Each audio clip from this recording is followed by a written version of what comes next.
All right. Hello, everybody. This is great. My goodness, let me turn this down a little bit. All right, okay.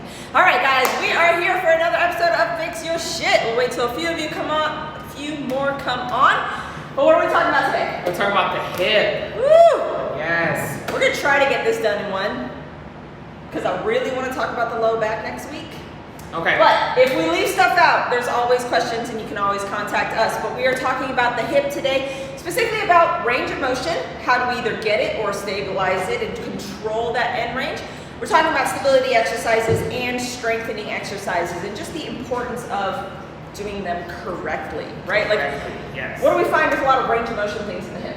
Most of the time they're compensating by using their low back because their hip doesn't have that full range of motion. Yep. So we're going to address that today to make sure that we're creating tension through our body and controlling and moving just our hip while our core and our low back are staying stable and neutral. Yeah, and if you do have mobile hips, we're going to talk about the importance of not getting into just end range, right? We want to get into a controlled position towards close to your end range, but if you're hypermobile, we're not trying to sit into deep stretches. I know we talk about that a lot, both of us, but I've been trying to hammer that away lately, is that if you find yourself stretching, and nothing's getting better, stretching might not be what you should be doing. You might need to be doing isometrics and stabilizing and just getting out of that end range position. So you find a lot of people Stretching so much and nothing's changing. So much. Or they find, like that they love yoga and they're like, yeah, but I'm good at it. I'm like, well, that might not be the best thing for you. So if you're hypermobile, and I know a lot of my ladies are, back off of that a little bit, okay? It ain't fixing you. Okay, so range of motion. We're going to talk about the first one is a 90-90. Yeah, she mentioned yoga, and one of the most things I notice people with yoga, they have those varied positions, everything's external rotation, but very rarely do we have internal rotation. So that 90-90 allows us to sit in an external rotation in the front, internal in the back, engaging our core sitting up, and feel how that feels between our hips. Sitting in this one position and then transitioning through to the other side. If we notice that we can't sit in this position and we kind of are going to the side, then we use things like yoga blocks, pillows to put up underneath our legs so we can sit in that position. Like we're going to talk about a lot later, if you can't get in the position, the stretch, the movement, isometric, whatever we're doing, it's not helping us. So make sure you can sit in that position before we actually get into movement. So 90-90 and being able to move both of our hips is one of my favorite movements for hip mobility. Yeah, I love it for core control too. Like if you're falling out of position while you're doing that, I always have people say, like, just give yourself a little bit of support, give yourself a little brace, because that's also one of those things that it's not, if you're gonna do it poorly, it will negatively impact you. So like she said, like if you're struggling to get into these positions, or if it's incredibly painful, you gotta back off a little bit. Another way to access that position is to give yourself a little bit of a block. So if you can sit on a 45-pound plate and then transition your knees left and right, that allows you to access that position a little bit better without it being excruciating. None of this stuff should elicit pain. Right. Slight discomfort is okay, and I want you to know the difference, right? Slight discomfort means, ooh, man, this is a little difficult. Pain is, holy shit, this hurts, right? Like, we don't want that. We want a little bit of irritation, a little bit of discomfort that lets you know that it needs to be addressed. Because you have to challenge it. You have to challenge it. You have to look a little discomfort to get there. Yep, exactly. And if you are in acute pain, then you want to be a little bit more cautious, but we still got to use it. You still got to move it. So you can't just ignore it completely. Okay, but discomfort, good. Pain, bad. No bueno. Okay, so that's the 90-90 hip drill. Really big fan of that. And you can actually load that up too once you get a little bit better. You can hold something in the goblet position. Yeah, it's just a really good thing to progress with. You can regress it, you can progress it, pretty much like anything else. Anything, right? Exactly. All right, the next thing we're going to talk about is proprioceptive neuromuscular facilitation, PNF stretches. Okay, so the goal to PNF stretches is a contract, relax. It's using either the same muscle, you tighten it up and then you release it, or you can use the opposite musculature, tighten that up in order to gain some more range. The one I'm going to show you here is an internal rotation, external rotation PNF stretch. So we're going to use the band and we're going to put it at the end. I'm not using this as a distraction. I'm not trying to pull the bone away from the joint. I'm actually using this to pull against and then allowing it to get me into a deeper external rotation. So I'm going to put this towards the end of my femur, closer to my knee, take a big step back. I don't know if you can see this here. Let me just rotate this a smidge. Hi guys. Okay, so we're gonna create a little bit of tension here and then take a big step back with the back knee. I'm gonna put that down on the floor, and then as you can see, the band is pulling me into external rotation. I have a fair amount of external rotation, so this is not very indicated for me, but if you have a hard time pulling your knees out in the squat, or your knees buckle in a little bit, and it's not due to a strength defect, right, then you might need this. So what I'm gonna do is I'm going to pull in on the band, hold that for about 5 seconds, 3, 2, 1, and then I'm gonna allow the band to pull out again, okay? I'm gonna relax into that. I'm gonna pull, hold that, 3, 2, 1, and then I'm gonna allow it to pull again. Each rep allowing myself to just sink into it a little bit deeper, right? This is good for if you need external rotation, right? So again, assessment is huge into finding out whether or not you need that, but that's a good way to do that. You can do PNF stretching with hamstrings, with quads, whole bunch of different ways. Basically, it's just tighten up and then relax into it more. Tighten up and then relax into it more. Bandit couch stretch is a really good one to do that with. If you need to know what that is, it's on my YouTube. Okay, so that's PNF stretching. We talked a little bit about avoiding end range. And then in order to avoid end range, what do? We got to controlling throughout the range. Exactly. Yep. So if we're going to begin getting into a nice deep spider lunge, I see women doing this all the time. And you're just like, oh, okay, get there, but then tighten up, right? Where can you tighten up? Squeeze that quad, squeeze your abs. Make sure that you're not just collapsing into that capsule, right? We don't need to open up that joint space if you are hypermobile. I feel like we get a lot of collapsing. I feel like we're supposed to fall into this instead of creating tension throughout our body. Yep. Throughout the entire movement. Yeah, hip flexion especially. Like how many people do you see that are just like, stretching like crazy? If you're properly braced and you have that glute turned on, your abs turned on, this is how much stretch you get. Exactly. Y'all see that? And you will feel it. You see that? You will feel it. Play it close, it's slow movement, you will feel this. Yes. But I see a lot of this collapsing, and then we start feeling that in our low back, and that's not where we want it at. We're supposed to be feeling it in the front of our hip flexor. Yeah, absolutely. So anytime you are stretching, let's try to bear down. Where can you create tension in your body in order to control that end range positioning? All right, what else? What do we got? Next, we're going to work on adductors, which are the muscles on the inside of our thighs. Most of the time, if we experience those being tight, as Ty said earlier, we get some of that knee buckling or falling in. So something we can do is getting down. I have my toe up on the back behind me, leg out to the side, and I don't want us to just rock back and hold there, but it should be a movement throughout. So maybe taking 3 seconds to rock back. We should feel elongating or stretching in that groin and those adductors, and doing that on both sides. That's something that's tremendously going to help our hip mobility when we go into internal and external rotation. Yeah, people forget about the adductors, and what's the easiest way to pull a groin? Yes. Not stretching it. Not stretching it. Right. Another thing I like to really do is couple that with a fire hydrant, because we're getting a lot of that PNF type of activity. So now we can use the glutes to lift this leg up, get like 3 or 4 reps in there, open up that adductor even more, and then go back to that rock back. I really like to put those two together. They work well in conjunction with. Another thing with that rock back too that I always see is people collapsing at the lower back as they get into that backward position, right? So make sure that you're keeping that arch in that lower back as you rock back. You're gonna feel it a whole lot more if you keep that. Yes. Cool. Yes. Which we brought in some ankle mobility as well. Some of you may notice that you may not be able to get your ankle flat on the floor. And if that's the case, go back to fix your shit in the ankle version and figure out how we can get our foot down there.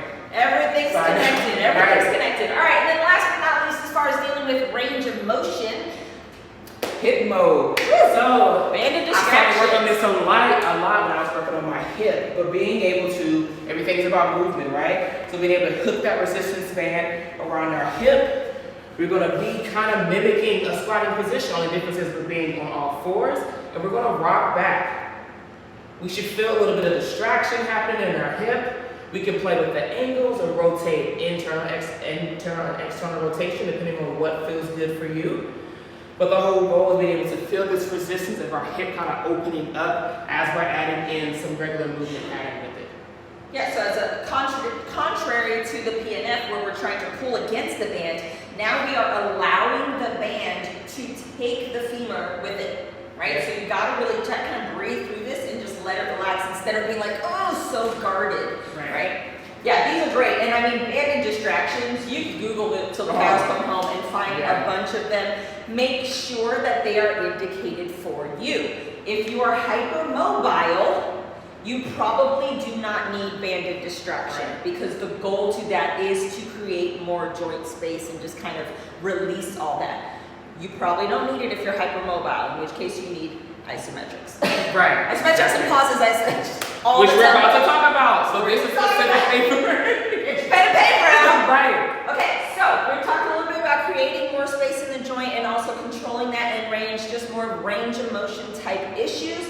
I'm a huge fan of dynamic stretching, okay? Instead of I wanted to talk about that as far as end range as well. If you do struggle with, I'm stretching all the time and nothing's getting better, maybe back off a little bit and make it more of a dynamic stretch. Just tease it and then come back. Tease it and come back on all your stretches instead of sitting there and just hanging out for a while. Okay? Stability. How do we stabilize the hip? Muscles. So then all of them. Yes. Something a huge thing I noticed is a lot of outside. Noticing and loading up on our glutes, our outside glutes, making sure that our outside of our leg can honestly hold us up when we go to single leg stances. Yes. Yes. So like hip drop, Trendelenburg, that's a special test sometimes that we find out whether the glute means working or not. If it's not, or if you find that you just have this drop hip, that mommy hip, hashtag mommy hip. Yeah. Yep, so we can do hip drops. That's good one. It wasn't on our list. Right. Put it out there. We're at it now. All right, so Trendelenburg, I like to just have people do this as an exercise. You're gonna stand on one leg. Did I do this for the other one? I feel like I did this for another one. Anyways, all right, so we're gonna drop the hip down to the side. This leg is the leg that's moving, but this leg is the leg that's working. You'll see that I end up in this collapsed hip position. What we want to do is get there so that we can then combat it and find a more stable position. So what you would do is just kind of like do abs tight, 6, 7, 8 reps each, making sure that you pause at the top. You will find that one side feels a lot more coordinated or stable than the other. Dose in an extra set on that weaker side, and then be very conscious of that. When you are doing lunges, when you're doing carries, when you're running, you're going to have that lateral hip shift. That's what we're trying to fight against. The tighter you are here and the more conscious you are of it, the more you will minimize that and then minimize risk of injury, okay? So you gotta really start correcting your general movement patterns when that is something that you default to. It's really, really, really, really bad for you. All right, so another thing, pauses. Yeah, don't talk about how you throw in the pauses. Go for it. Yeah, so stability in the hip also, like when you're doing fire hydrants or bird dogs or squats or anything, instead of just going willy-nilly, let's pause. Pause at the end of every single rep. This is a good way for you to make that mind-muscle connection, for you to realize whether you are in fact doing it correctly, and for you to build strength in that end range, which is what we really, really, really ultimately need. Everybody can squat like this. That's fine. But can you maintain tension at the bottom? Do you know where you're supposed to be? Or do you get there and you're collapsed and you're like, oh crap, I'm supposed to be here. That's where the pauses and the tempo and slowing down will really, really, really help you. So like even fire hydrants, right? Like fire hydrants, everybody kind of goes crazy and goes like this. But if you slow down and add a pause to the end, hold it, 3, 2, 1, come back down, then you can really start to figure out whether you're doing it right or not. And I guarantee you a set of 8 is gonna light you up a lot more than doing like 20 or 30. Yeah. Ooh, I'm learning that now. Yeah, just slow it down and it's gonna be a lot, it's gonna make an impact for sure. Definitely. All right, what else can we do for stability? Isometrics. Huge isometric, which just means us lengthening the muscle without us actually moving it. So what do you want to, or contracting the muscle without actually lengthening it? Which one should we do some single? I like split squats. Yeah, split squats. You want to do a little bit? But even just like a regular old split squat. Split squat. Mine looks so much better than my first one, guys, because I'm learning this. But being able to contract our core, create tension, and dropping down, keeping our pelvis tilted. And then just hover above the ground, like an inch above the ground. Can you hold that for 15 seconds? I promise you, if you do this before or after your workouts, it is going to start stabilizing your hip in a way and making you feel better in a way that's going to be much more impactful than just stretching after every workout. Yes. It's very, very, very important. Very good. All right, so stability. Stability is pretty easy with the hip. We're just going to slow it the fuck down. Right. And we're going to stop. Right? So we're just going to hang out in our isometrics and light everything up. Right? Find that position that you're supposed to be in. Hold it. Own it. And then replicate it when you are moving load. Right? You can't allow all of that to collapse now that you have 155 pounds on your back, right? Like it all has to look exactly the same. Obviously, 1 rep max, 3 rep max efforts are going to look a little different, but we shouldn't be maxing out all the time. Every other rep should look beautiful. All right, so strength. What can we do for strength in the hip? Strength, real quick. For all you who are stretching, you realize that nothing is changing, or even people who have hip pops, you clicking or snapping in that hip, strengthening is going to be your best friend.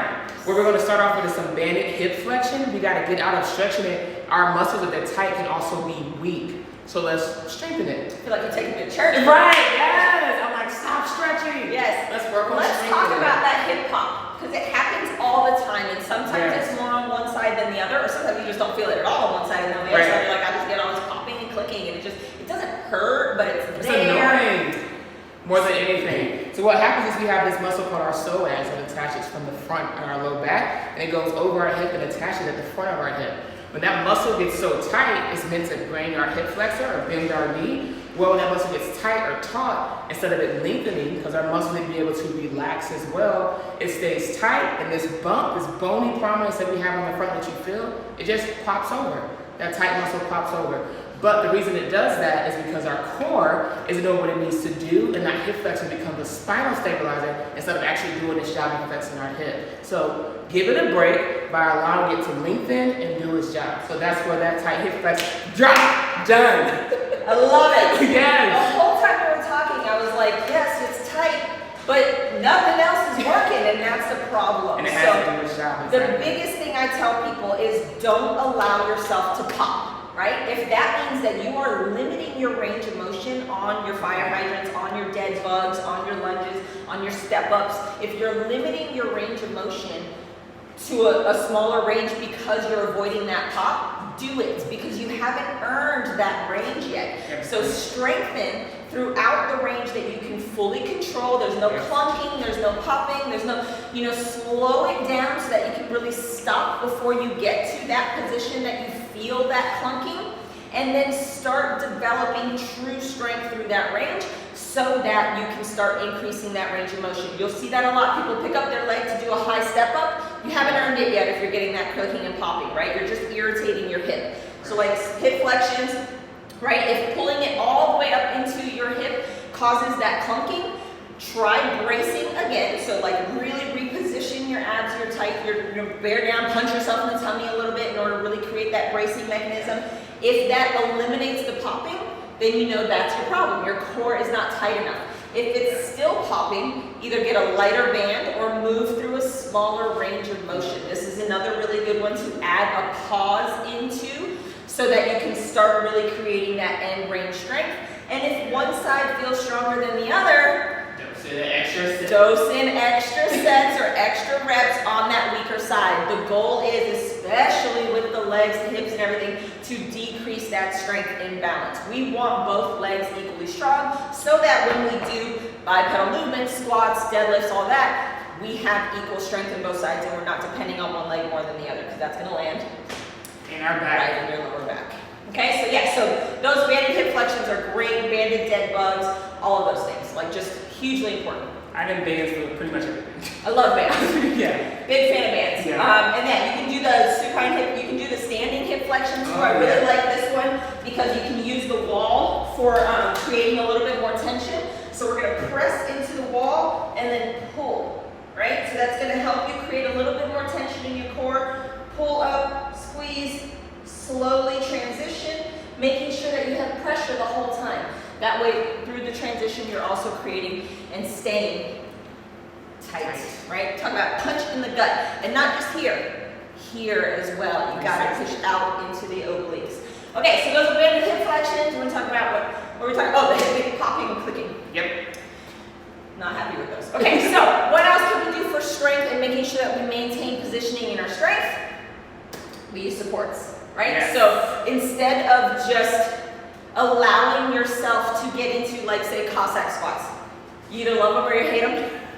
Everybody talks about Bulgarian split squats. I have found traditionally that people despise Cossack squats, but you know what's really good for you?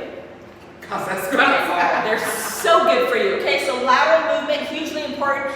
Getting down into that end range, really important. If you have a hard time getting into those positions or you find yourself buckling, and I'm talking about squats, Cossack squats, lunges, anything, give yourself a break. Give yourself a support. Use a TRX strap. Use rings.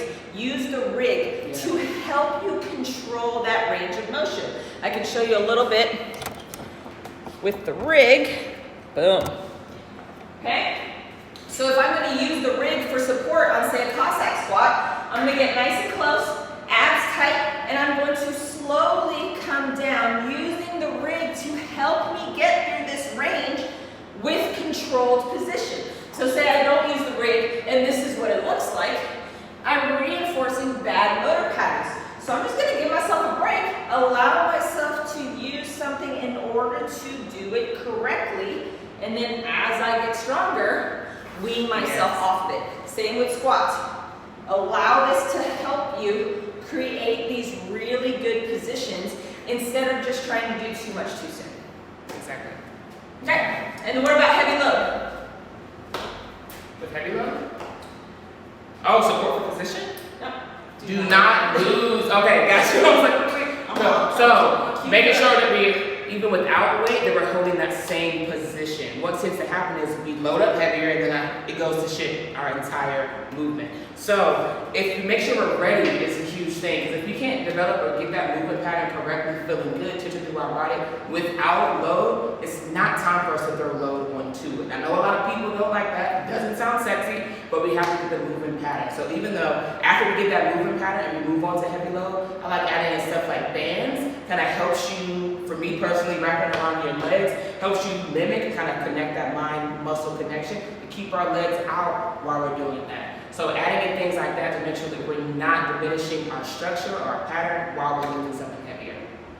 Yeah, I mean, and then again, a huge way to make sure that you do not do too much too soon is to add in the tempo, the pauses, all of those things with the load, right? So build yourself up. What do we do in focus, right? We go from foundational movements with minimal load to then an HSR cycle, 12 weeks of tempo movement, right? In order to really lock in positioning control. If you're moving at 3 seconds down, 3 seconds up, you're not going to move a lot of weight, you're going to be safe, and you're not going to slip into a position that you shouldn't be in. And that's the problem with heavy load, is just you can't control where you end up, and that's where problems happen. Okay? You can't control all the way through this range. Right. Like a lot of hypermobility, you can't control it all the way through, and then when you add load into that, everything falls apart. And then with hypermobility, right? So we're going to go back to my hypermobile ladies. If you are capable of getting into these really deep end range positions and you are not strengthening through a very large range of motion, so say you're at the beginning of class and you're just hanging out down here all day long, stretching, open up your hips, and then class starts and you're doing your 5x5 back squat to above parallel, you are missing an incredibly amount of strength through a range of motion that you are very capable of getting into. It will open you up to injury, right? It's just you need to control and have good strength throughout a larger range of motion because you possess that range of motion. So take the weight off the bar, create more movement, go through a deeper range in your squats, and then build yourself back up with a deeper range so that you protect your hips and you stabilize. Yep. Retrain the body, retrain those movement patterns. It's super important. We gotta be aggressive to move forward. Exactly. Check your ego at the door. If you're dealing with pain, there's something going on, and it may have been going on for a very long time. So we gotta backtrack, and that's fine, right? The goal is to fix it now so that you can train good, well, forever, okay? All right, what do we got coming up? Low back. Low back? I think we covered a lot. We got the low back. Yeah. Speaking of low back, Ooh, someone has a challenge. I am challenging the shit out of you guys. I'm challenging you to 10 days. 10 days of every day addressing your problem. I want you to attack it. So we're going to do dynamic stretches, we're going to do isometric holds, and I am going to remind you that you need to be consistent. 10 days is not enough time to completely eliminate it, but I will tell you that 10 days is enough time to get into the habit and to feel a difference. And if you do feel a difference after 10 days, you know you're on the right track and you know that it's fixable. So then you can do it, all right? So 10-day challenge, it's in my bio. Yes. I think that's it. Yeah, that's it. Thanks for joining us. If you found this beneficial, please like, share, tell all your peeps. I know Arnika has a bunch of resources in her link in the bio. I got a lot of stuff going on, so just reach out, talk to us. We're here to help. Shoot over any questions you might have or any videos that you want us to review. Videos. We are huge on movement review, so send them over. Yes. Join us next week. We'll talk about the low back. Woo! We're gonna have a lot to say about that. Yes. Bye, guys.